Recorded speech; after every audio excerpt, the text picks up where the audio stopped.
Alright, in front of me I have a Addzest A-160 made in Japan amplifier from 1989. It's brand new. You can see some light, I guess, surface contamination from it just sitting so long with the styrofoam on the sides. But this is such a cool amp. It was highly regarded in 1989 for its sound quality and circuitry. So this is what it does.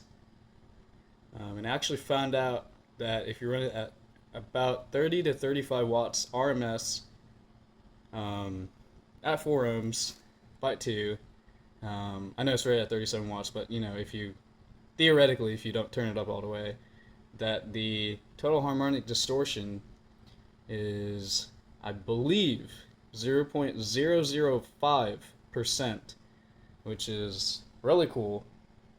I forgot which certification it was under, but and I know that does matter a lot. Like there's a lot of stuff that a number just it won't say, but I still think it's very cool how a Japanese company, you know, made such a very cool looking amplifier in 1989.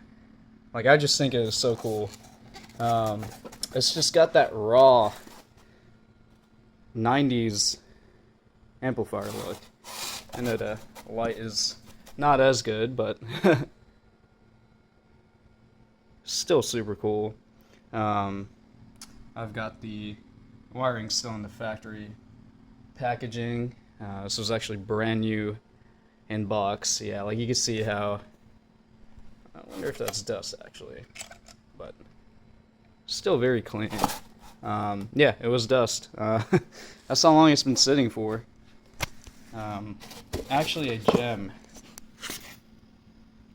You can see it has a DIN input. That's how old it is. It's got gold-plated RCA inputs. And just look at the quality control and the gain and stereo or mono switch. You could just tell that the quality back then was just so good.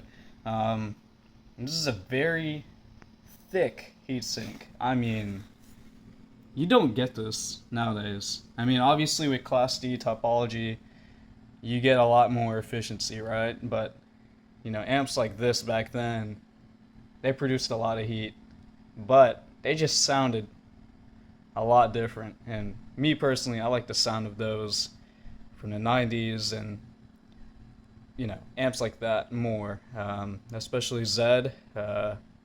Steven Mance makes amazing amps, or made amazing amps, and he still does, but he switched to home. Very cool guy, but you know, that era of amps was just very special. And you know, even today, they do make cool amps. Like there's super cool amps out there today. Look at that Japanese serial number. Such as, you know, Helix. I've heard of sound, or the stereo integrity amps are also very good sounding. There's even amps like Sony. Sony makes some very cool amps these days. Actually, they sound pretty nice. And then Audio Wave in UK. There's a lot of companies. Like don't get me wrong. There's a lot of great companies out there nowadays. But it's just super cool to see a amp like this, just brand new in box, and it just like it is crazy how I have my hands on one of these now. Because if you look this amp up, I mean, you will not find a clean condition amp like this. And if you go on Kruber, like a Japanese website or something, you know, these amps are like 20 bucks worth, you know, in JPY, but to them, like, this was a common amp, you know, but in our market, this is very rare, and they've always had good amps in Japan, but nonetheless, this is still a very cool amp. I believe it was about $200 to $300 when it first came out. So just a little bit about this Addzest A-160, as I don't really see anything about this online. I have to do some digging, but yeah, this is It's a very cool looking amp for sure.